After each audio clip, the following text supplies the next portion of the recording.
So going into the year, I tweeted out some fun, bold predictions, and I had some player ones and I had some team ones. Some look good, some definitely don't look good. One of them was the Magic get close to 60 wins, and I can't say enough about how much I've been disappointed from the Orlando Magic this year, who just lost again to the Cleveland Cavaliers over the last 2 weeks. They've been arguably the worst team in the NBA. They've had arguably the worst offense in the NBA over the last 2 weeks as well. And they are now 23 and 22 on the season. They're the 8th seed in the Eastern Conference, and they have one of the highest cap sheets going forward, with Franz's max contract off the rookie extension kicking in, Bane making a decent amount, Suggs making a decent amount, and Paolo Banchero making a lot of money next year as well. So today I just kind of want to talk about the Orlando Magic, what I've been watching from them, what could be headed for them this year at the deadline, and what we could see moving forward as well. So going into the year, the Orlando Magic came off a round one exit to the Boston Celtics. Nobody really expected them to beat Boston in round number one, but I thought it was definitely more competitive than what it could have been. I thought they played Boston very physical, and maybe that helped out the New York Knicks in round number two. So they go into the offseason. I thought they were big offseason winners. We knew that they needed to add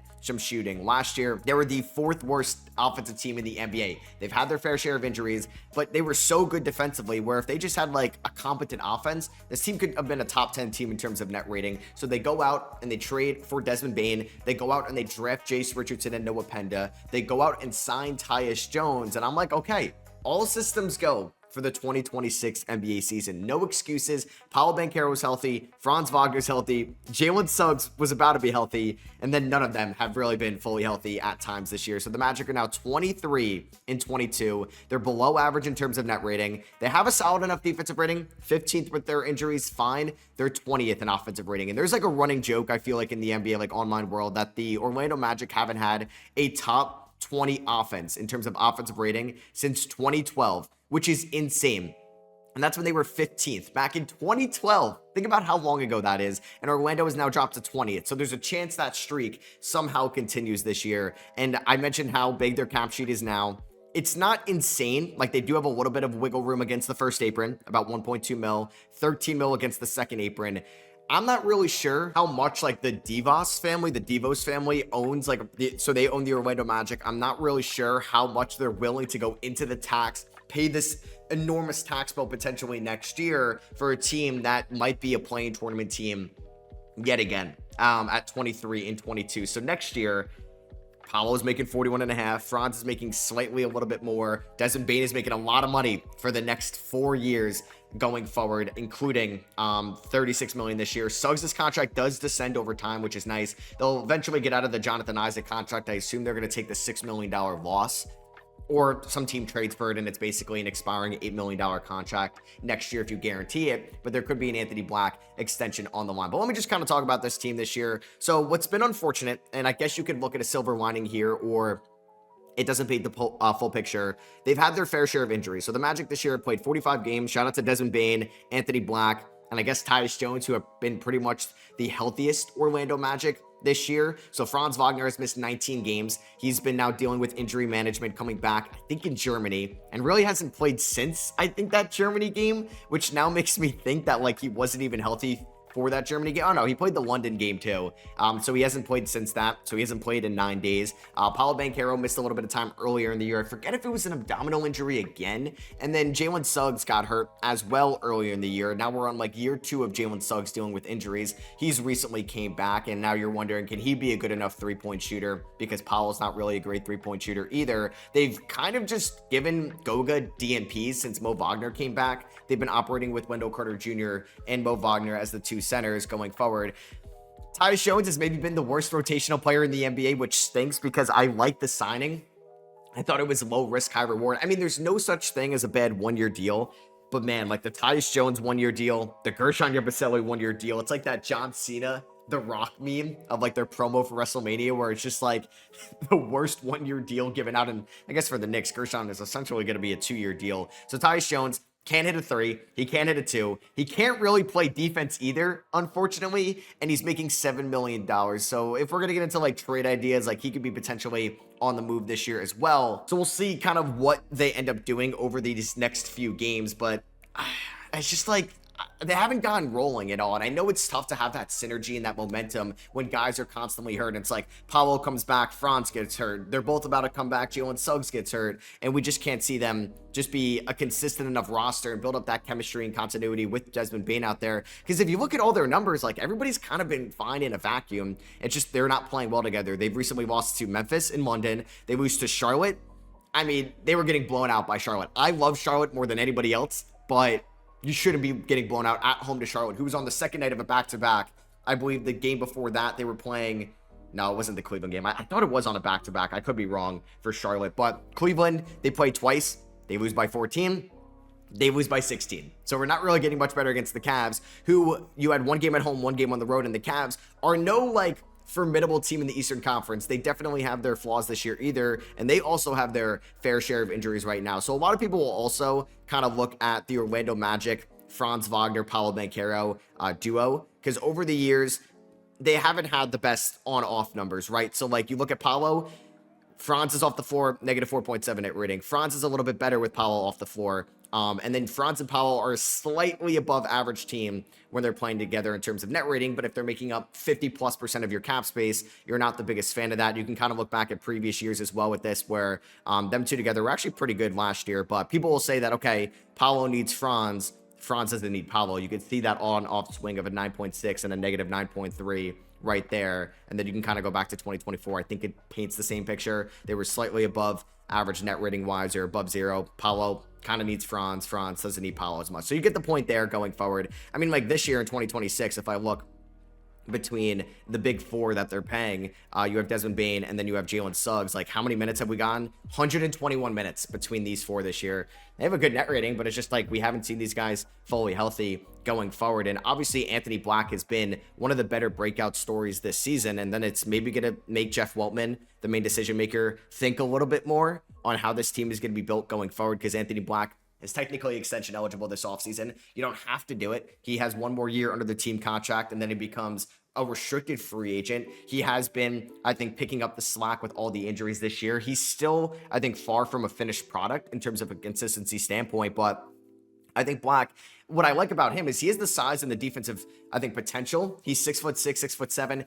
I would like for him to get a little bit stronger as well, but he's still just a 22-year-old kid out there. So like 15.5 points, like you could see the improved numbers, 9.5 points last year. He's up to 4 assists, 4 rebounds. The 3-point shot looks good, 35%. So I'm hoping that like 35% on 5 attempts a night, that's solid enough volume if he's like your third best 3-point shooter out there. It's just you need to see Franz's shot back and you need to see Paolo Banchero's shot back, but I don't think Black needs to be a point guard. I think there are some lineups out there where if you want to go Suggs, Black, Bane, you can have all three of them out there at the same time, because Black and Suggs are good enough defenders where you can kind of hide Bane defensively, have him guard the least intimidating offensive player on the perimeter. And then you have Franz Wagner and Paolo Banchero. Neither one of them can rim protect, but they're both fine enough defenders and physical enough and big enough on their own where you can be just fine. Franz's 3-point shot has looked solid this year. It's at 37% from 3, which is up 6 percentage points from last year. So you do think that he found his 3-point shot back. It's just the injuries have not been kind to Franz Wagner this year as well. So I know a lot of Orlando Magic fans are also not the biggest fan of Mr. Jamal Mosley, who took over this team in 2022. He was part of the rebuild, and they were the worst team in the league in 2022 as a 43-year-old, after you could see a very respected career being an assistant coach in Denver, Cleveland, and then Dallas, up until, well, he was not. And then I guess he left right before Dallas went to the conference finals. He gets Paolo Banchero in 2022. He gets Anthony Black in 2023. And then they looked really good in 2024. But I think there was a graphic as well that through their first like 45 games or 40 games over the last 3 years, they've had the same record. Last year or 2 years ago, I mean, they go to the playoffs against the Cleveland Cavaliers. They pushed them to 7, which was good, but it was a lot of inconsistency around Paolo Banchero. Franz had some good games. Franz had some bad games. And then 2025, everybody or people were hurt. Like Jalen Suggs was hurt in this series, or yeah, he didn't play. Franz was, you could say, banged up. Paolo, you could say, was not 100%, but he probably was at that point, because I think he came back in January last year. And this year, just kind of the same thing with injuries. And you can see like they're also paying like their centers a decent amount. Like Wendell Carter Jr. has, I'd say, a notable contract, right? Like 10 million this year, goes up to 18 million, 19 million, 20.9 million. I think Magic fans are maybe fine with what he is offensively this year, but if you're paying that much, you kind of want him to be a solid enough rim protector in a way. it's just like we haven't seen this team at full strength, which sucks because I don't want to make like an overreaction to this team underperforming. I think they've been disappointing. I think they should be better, even with the injuries because of Anthony Black looking good this year, that they should be better than 23 and 22 in a weaker Eastern Conference going forward. I think Goga could be on the move this year at the deadline as well. I think it gives a chance for Orlando to shed a little bit of money. I don't know how they feel about Mo Wagner off an ACL tear and Wendell Carter Jr. as your only centers. So maybe if there's a trade out there that they can shed a little bit of money off their salary cap sheet. I'm not saying it's like a Goga Badatse. You got to try to think of they're not getting like a Yid Misi for Goga. I'm trying to think of like a center off the top of my head that's like veteran enough. Like maybe, I don't know. Maybe the Memphis Grizzlies would do Jock Wandale for Goga Badatse in like a second rounder or something like that, just because Wandale's a free agent at the end of the year. I think Badatse's still a solid enough center in this league, and you can never have enough centers in terms of injuries and just kind of limitations with them. I think it's nice to have 3 centers. Ask a Raptors fan right now. They've been great though, but I'm sure they wish they had 1 or 2 more centers on their team. Same with like the Lakers going forward. So I think Goga is definitely a name to keep an eye on the deadline. Tyus Jones as well. I mean, I don't know who wants Tyus Jones, so that's why I don't know if you're kicking in some draft capital moving forward. I mean, Jet Howard, they didn't pick up the 4th-year option, so he's a free agent at the end of the year, which is crazy. He was selected ahead of Grady Dick. He was selected ahead of Keontae George. We could do this with every draft pick ever, but he's potentially off this team at the end of the year. Could they trade him for, I don't know, a Hayward Highsmith who might be back this year at one point where it has like a matching salary, because Orlando can't really acquire somebody making about 1.239 million more, because then they'll be hard capped at the first apron. Everybody's favorite term, the apron stuff going forward. So I would keep an eye on Jet. Keep an eye on Tyus. Definitely would keep an eye on Goga. I think he could be potentially on the move. I like the pick of Jace Richardson. I think that was just like great value to get him there. Now they have a lot of guards as it is, right? Bane, Black, Suggs going forward. I don't know if they're comfortable with Jace Richardson in a playoff series. I don't know if they're comfortable with him getting an increase in playing time going forward, because it's been all over the place this year. And as they get like kind of fully healthy in the backcourt, I don't know if he's really going to play that much. Like he only played 5 minutes against Cleveland. I mean, yeah, like he's played more, you could say more so in garbage time this year. I liked what I've seen out of Jace. He's 20 years old. Yes, he's smaller out there, but if you have Suggs or Black by his side, I think you're okay moving forward. I'm trying to think in my head like the Tyus Jones type trade where he's making $7 million. So you're trying to take back somebody maybe making 5 or 6. Does it have to be a 2-year deal? Like, I'm not saying this doesn't make sense for either team, but Gershon Yabusele for Tyus Jones, where it's like, okay, we're saving money this year, but we probably have to eat Gershon's contract next year. I don't think that's really worth it for Orlando. I think you'd rather just get off of the $7 million at the end of this year. You're probably going to waive Jonathan Isaac, and then you might have to, I think, trade Goga, which I think would actually have a robust market this year at the deadline. The one thing with Orlando too, they don't have much draft capital to move at this point. So right now, their pick they traded, which I think they're feeling better about. The main pick that basically the Grizzlies got in the Desmond Bane trade that at least I thought had the most juice to it was the Phoenix Suns first rounder this year, and it's currently projected at number 20. What's funny enough, it's actually a swap with Phoenix, and if you asked anybody in the offseason, like I don't have short-term memory loss, if you asked anybody in the offseason who will have a better draft pick on the night of the 2026 draft, Orlando or Phoenix, I guarantee you, if you asked any non-Suns fan, I don't even know if Suns were this confident about their team this year, everybody was going to say the Suns were going to have a better draft pick, but right now it's actually getting swapped 15 to 20 right now, because Orlando is a playing tournament team. So right now you are giving up the 15th overall pick. I think they'll finish better than Philly. I think they'll finish better than Miami as long as they can stay healthy going forward. So that's one of the picks you gave up. You also have to give up, well, so Orlando, do they get a first round pick in this year's draft? No, right? Orlando does not have a first round pick in this year's draft. They do own their first next year. In 2028, it's going to Portland, which Memphis used it to trade up for Cedric Howard. Portland got it down when they got Hansen Yang. 2029, we have a swap, but it looks like it might be protected in a way, and then they do have to give Memphis their 2030 first-round pick as well. I'm a little less worried about Orlando giving up a good pick than like the New York Knicks down this line anyway, all from the Desmond Bane trade. So they theoretically could trade away a 2031 swap. They could trade a 2032 first-round pick. I don't think they'll do that. They could trade a 2027 swap as well if they wanted to do that, but I don't think they're going to try to make a move like that. I think they're going to try to make at least a move on the margins in a way where could they trade away Tyus Jones? Could they trade away Goga Badatse? Could they trade away Jet Howard? In terms of second round draft capital, they've won. They have 2 in 2027, 2 in 2028, 3 it looks like maybe in 2029. and then 2 in 2031, so or close to it, where they do have some second round draft capital to move around as well. But I wonder what this team and ownership is going to look like going forward. I don't think we're going to see a drastic trade from this team.